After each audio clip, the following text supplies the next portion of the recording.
All aboard for Mars. All aboard was the signal, and the squadron having assembled under the lead of the flagship, we started again for Mars. This time, as it proved, there was to be no further interruption, and when next we paused it was in the presence of the world inhabited by our enemies, and facing their frowning batteries. Difficulty in starting. We did not find it so easy to start from the asteroid as it had been to start from the Earth, that is to say, we could not so readily generate a very high velocity. In consequence of the comparatively small size of the asteroid, its electric influence was very much less than that of the Earth, and notwithstanding the appliances which we possessed for intensifying the electrical effect, it was not possible to produce a sufficient repulsion to start us off for Mars with anything like the impulse which we had received from the Earth on our original departure. The utmost velocity that we could generate did not exceed 3 miles in a second, and to get this required our utmost efforts. In fact, it had not seemed possible that we should attain even so great a speed as that. It was far more than we could have expected, and even Mr. Edison was surprised, as well as greatly gratified, when he found that we were moving with the velocity that I have named. Mars 6 million miles away.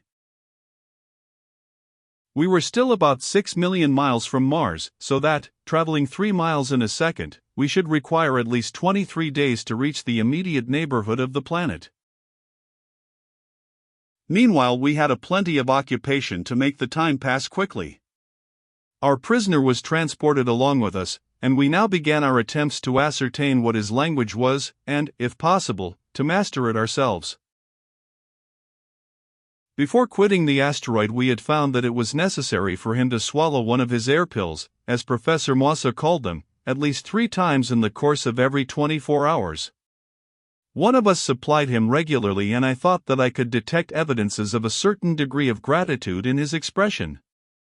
This was encouraging, because it gave additional promise of the possibility of our being able to communicate with him in some more effective way than by mere signs. But once inside the car, where we had a supply of air kept at the ordinary pressure experienced on the Earth, he could breathe like the rest of us. Learning the Martians' language. The best linguists in the expedition, as Mr. Edison had suggested, were now assembled in the flagship, where the prisoner was, and they set to work to devise some means of ascertaining the manner in which he was accustomed to express his thoughts. We had not heard him speak, because until we carried him into our car there was no atmosphere capable of conveying any sounds he might attempt to utter. It seemed a fair assumption that the language of the Martians would be scientific in its structure. We had so much evidence of the practical bent of their minds, and of the immense progress which they had made in the direction of the scientific conquest of nature, that it was not to be supposed their medium of communication with one another would be lacking in clearness, or would possess any of the puzzling and unnecessary ambiguities that characterized the languages spoken on the Earth. We shall not find them making he's and she's of stones, sticks, and other inanimate objects, said one of the American linguists. They must certainly have gotten rid of all that nonsense long ago. Ah, said a French professor from the Sorbonne, one of the makers of the never-to-be-finished dictionary. It will be like the language of my country. Transparent, similar to the diamond, and sparkling as is the fountain. The Volapük of Mars. I think, said a German enthusiast, that it will be a universal language, the Volapük of Mars, spoken by all the inhabitants of that planet. But all these speculations, broke in Mr. Edison, do not help you much. Why not begin in a practical manner by finding out what the Martian calls himself, for instance? This seemed a good suggestion, and accordingly several of the bystanders began an expressive pantomime, intended to indicate to the giant, who was following all their motions with his eyes, that they wished to know by what name he called himself. Pointing their fingers to their own breasts, they repeated, one after the other, the word man.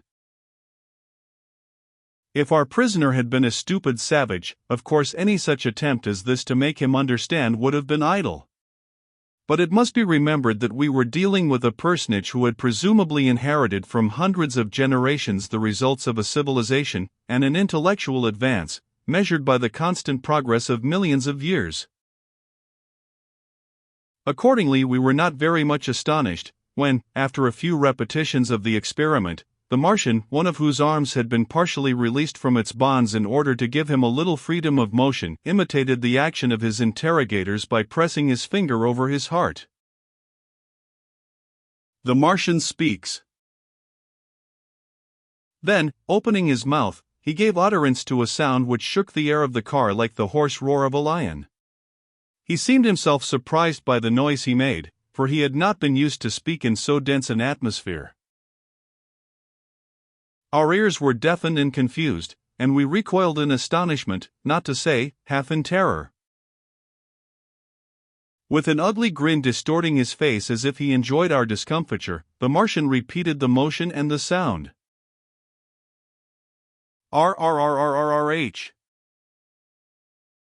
It was not articulate to our ears, and not to be represented by any combination of letters. Faith, exclaimed a Dublin University professor, if that's what they call themselves, how shall we ever translate their names when we come to write the history of the Conquest? Whist, mon, replied a professor from the University of Aberdeen, let us whip the guilt-ravaging villains first, and then we can describe them by any intitulation that may suit our disposition. The beginning of our linguistic conquest was certainly not promising, at least if measured by our acquirement of words, but from another point of view it was very gratifying, inasmuch as it was plain that the Martian understood what we were trying to do, and was, for the present, at least, disposed to aid us.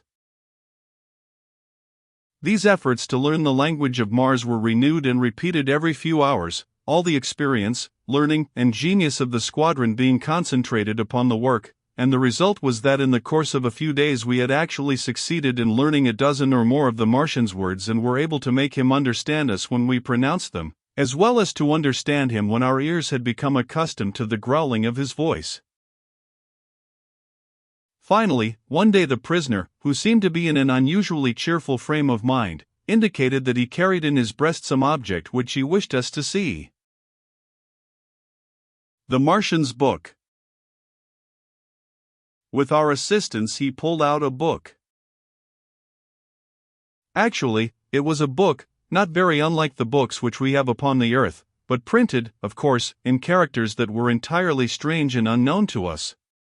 Yet these characters evidently gave expression to a highly intellectual language. All those who were standing by at the moment uttered a shout of wonder and of delight, and the cry of a book. A book ran around the circle, and the good news was even promptly communicated to some of the neighboring electric ships of the squadron. Several other learned men were summoned in haste from them to examine our new treasure. How the Earthmen learned the Martian language. Martian language actually, it was a book that the prisoner produced, and then he proceeded to teach us, as well as he could, several words of his language.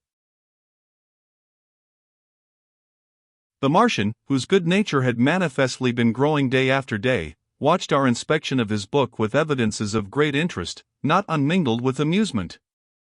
Finally he beckoned the holder of the book to his side, and placing his broad finger upon one of the huge letters, if letters they were, for they more nearly resembled the characters employed by the Chinese printer, he uttered a sound which we, of course, took to be a word, but which was different from any we had yet heard. Then he pointed to one after another of us standing around. Ah, explained everybody, the truth being apparent, that is the word by which the Martians designate us. They have a name, then, for the inhabitants of the earth. Or, perhaps, it is rather the name for the earth itself, said one.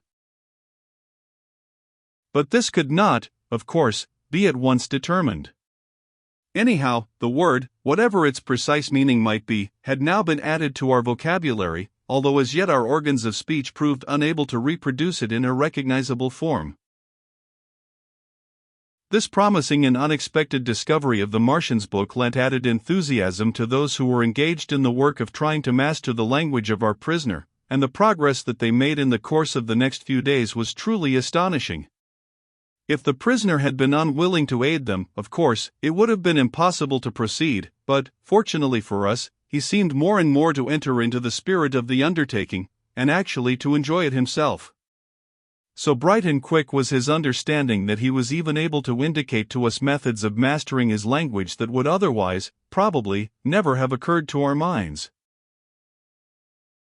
The prisoner teaches. In fact, in a very short time he had turned teacher, and all these learned men, pressing around him with eager attention, had become his pupils. I cannot undertake to say precisely how much of the Martian language had been acquired by the chief linguists of the expedition before the time when we arrived so near to Mars that it became necessary for most of us to abandon our studies in order to make ready for the more serious business which now confronted us. But, at any rate, the acquisition was so considerable as to allow of the interchange of ordinary ideas with our prisoner, and there was no longer any doubt that he would be able to give us much information when we landed on his native planet. At the end of 23 days as measured by terrestrial time, since our departure from the asteroid, we arrived in the sky of Mars. For a long time the ruddy planet had been growing larger and more formidable, gradually turning from a huge star into a great red moon, and then expanding more and more until it began to shut out from sight the constellations behind it. The curious markings on its surface, which from the Earth can only be dimly glimpsed with a powerful telescope, began to reveal themselves clearly to our naked eyes. I have related how even before we had reached the asteroid, Mars began to present a most imposing appearance as we saw it with our telescopes. Now, however, that it was close at hand, the naked-eye view of the planet was more wonderful than anything we had been able to see with telescopes when at a greater distance. Mars in sight. We were approaching the southern hemisphere of Mars in about latitude 45 degrees south. It was near the time of the vernal equinox in that hemisphere of the planet, and under the stimulating influence of the spring sun, rising higher and higher every day, some such awakening of life and activity upon its surface as occurs on the Earth under similar circumstances was evidently going on. Around the South Pole were spread immense fields of snow and ice, gleaming with great brilliance. Cutting deep into the borders of these ice fields, we could see broad channels of open water, indicating the rapid breaking of the grip of the frost. The first close sight of the planet which nearly conquered the Earth. Close sight around the South Pole were spread immense fields of snow and ice, gleaming with great brilliancy. Almost directly beneath us was a broad oval region, light red in color, to which terrestrial astronomers had given the name of Hellas. Toward the south, between Hellas and the borders of the polar ice, was a great belt of darkness that astronomers had always been inclined to regard as a sea.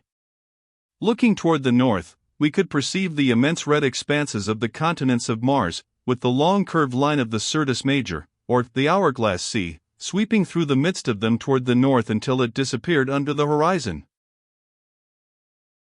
Crossing and recrossing the red continents, in every direction, were the canals of Schiaparelli.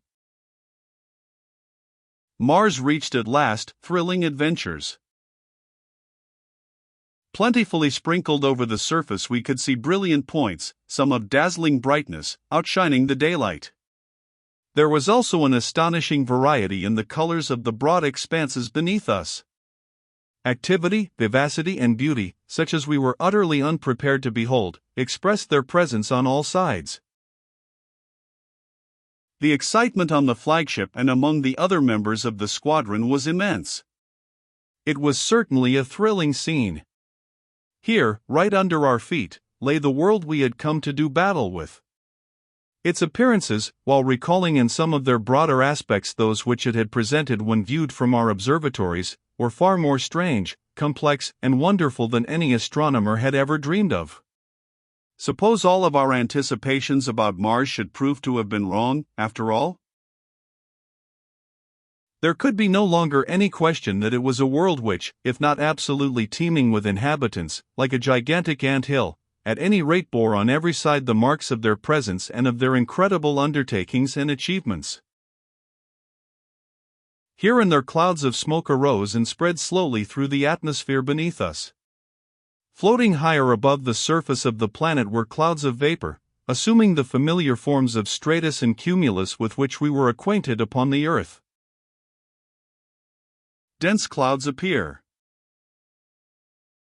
These clouds, however, seemed upon the whole to be much less dense than those to which we were accustomed at home.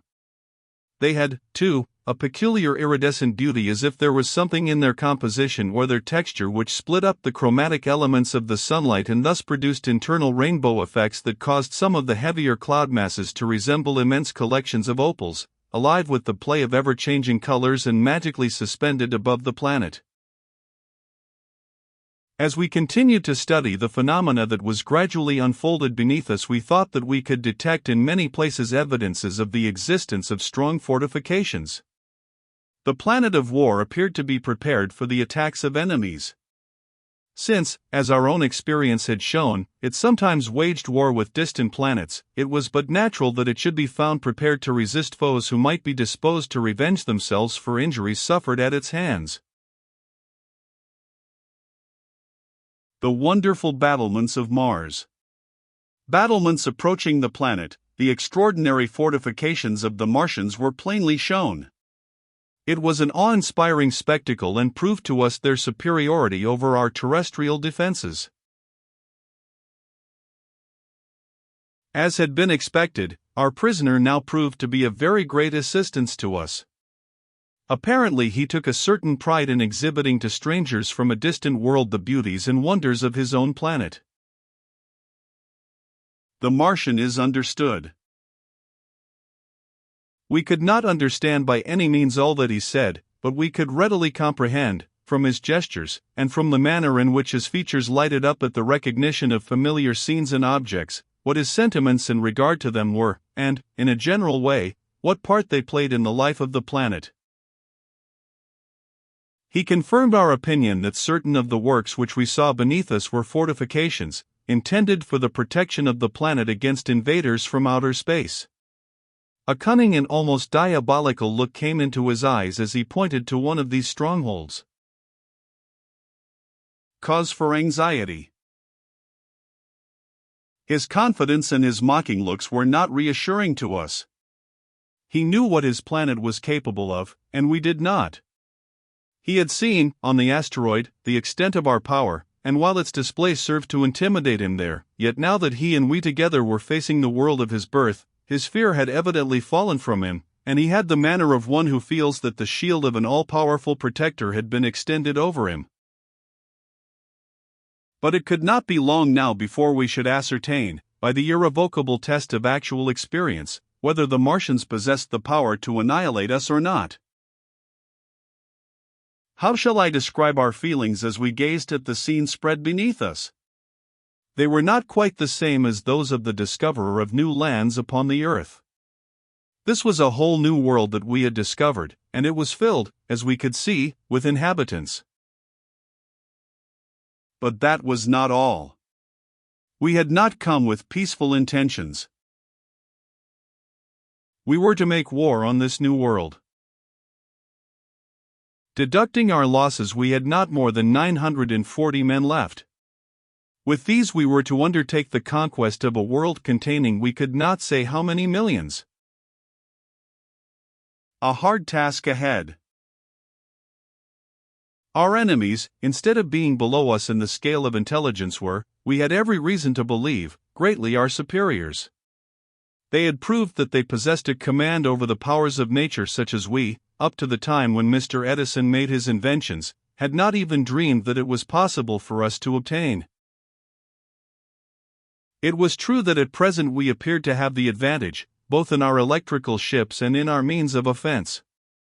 The disintegrator was at least as powerful an engine of destruction as any that the Martians had yet shown that they possessed. It did not seem that in that respect they could possibly excel us. During the brief war with the Martians upon the Earth, it had been gunpowder against a mysterious force as much stronger than gunpowder as the latter was superior to the bows and arrows that preceded it. There had been no comparison whatever between the offensive means employed by the two parties in the struggle on the Earth. But the genius of one man had suddenly put us on the level of our enemies in regard to fighting capacity. Then, too, our electrical ships were far more effective for their purpose than the projectile cars used by the Martians. In fact, the principle upon which they were based was, at bottom, so simple that it seemed astonishing the Martians had not hit upon it.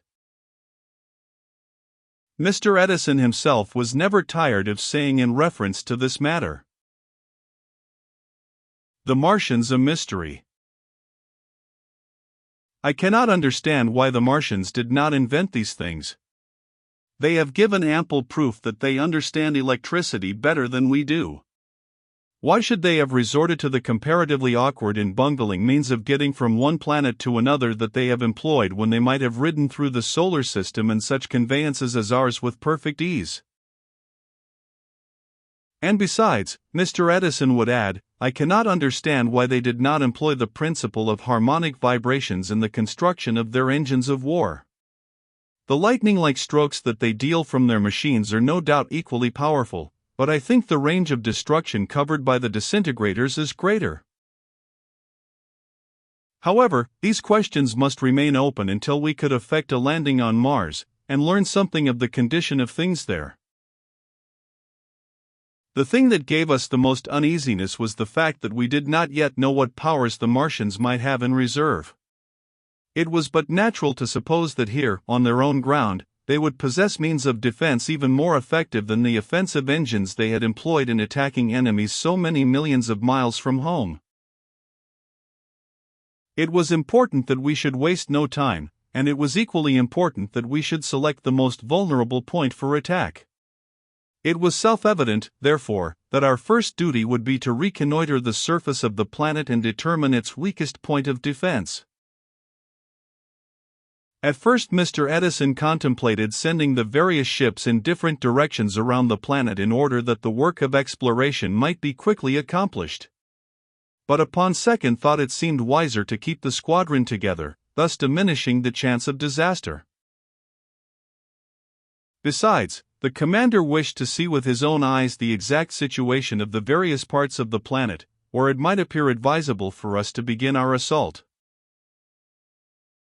Thus far we had remained suspended at so great a height above the planet that we had hardly entered into the perceptible limits of its atmosphere, and there was no evidence that we had been seen by the inhabitants of Mars, but before starting on our voyage of exploration it was determined to drop down closer to the surface in order that we might the more certainly identify the localities over which we passed. This maneuver nearly got us into serious trouble. A huge airship. When we had arrived within a distance of 3 miles from the surface of Mars, we suddenly perceived approaching from the eastward a large airship which was navigating the Martian atmosphere at a height of perhaps half a mile above the ground. The Martians in their airship. When we arrived within a distance of 3 miles from the surface of Mars, we suddenly perceived approaching from the eastward a large airship which was navigating the Martian atmosphere at a height of perhaps half a mile above the ground. More stirring adventures of our warriors against Mars. This airship moved rapidly on to a point nearly beneath us, when it suddenly paused, reversed its course, and evidently made signals, the purpose of which was not at first evident to us. But in a short time their meaning became perfectly plain, when we found ourselves surrounded by at least 20 similar aerostats approaching swiftly from different sides. It was a great mystery to us where so many airships had been concealed previous to their sudden appearance in answer to the signals. But the mystery was quickly solved when we saw detaching itself from the surface of the planet beneath us, where, while it remained immovable, its color had blended with that of the soil so as to render it invisible, another of the mysterious ships. Then our startled eyes beheld on all sides these formidable-looking enemies rising from the ground beneath us like so many gigantic insects, disturbed by a sudden alarm. In a short time the atmosphere a mile or two below us, and to a distance of perhaps 20 miles around in every direction, was alive with airships of various sizes, and some of most extraordinary forms, exchanging signals, rushing to and fro, but all finally concentrating beneath the place where our squadron was suspended. We had poked the hornet's nest with a vengeance. As yet there had been no sting, but we might quickly expect to feel it if we did not get out of range. Escaping danger. Quickly instructions were flashed throughout the squadron to instantly reverse polarities and rise as swiftly as possible to a great height. It was evident that this maneuver would save us from danger if it were quickly effected, because the airships of the Martians were simply airships and nothing more. They could only float in the atmosphere, and had no means of rising above it, or of navigating empty space. To have turned our disintegrators upon them, and to have begun a battle then and there, would have been folly. They overwhelmingly outnumbered us, the majority of them were yet at a considerable distance, and we could not have done battle, even with our entire squadron acting together, with more than 1/4 of them simultaneously. In the meantime the others would have surrounded and might have destroyed us. We must first get some idea of the planet's means of defense before we ventured to assail it. Having risen rapidly to a height of 25 or 30 miles, so that we could feel confident that our ships had vanished at least from the naked eye view of our enemies beneath, a brief consultation was held. It was determined to adhere to our original program and to circumnavigate Mars in every direction before proceeding to open the war. Intimidated by the enemy. The overwhelming forces shown by the enemy had intimidated even some of the most courageous of our men, but still it was universally felt that it would not do to retreat without a blow struck. The more we saw of the power of the Martians, the more we became convinced that there would be no hope for the Earth if these enemies ever again effected a landing upon its surface, the more especially since our squadron contained nearly all of the Earth's force that would be effective in such a contest. With Mr. Edison and the other men of science away, they would not be able at home to construct such engines as we possessed, or to manage them even if they were constructed. Our planet had staked everything on a single throw. These considerations again steeled our hearts, and made us bear up as bravely as possible in the face of the terrible odds that confronted us. Turning the noses of our electrical ships toward the west, we began our circumnavigation.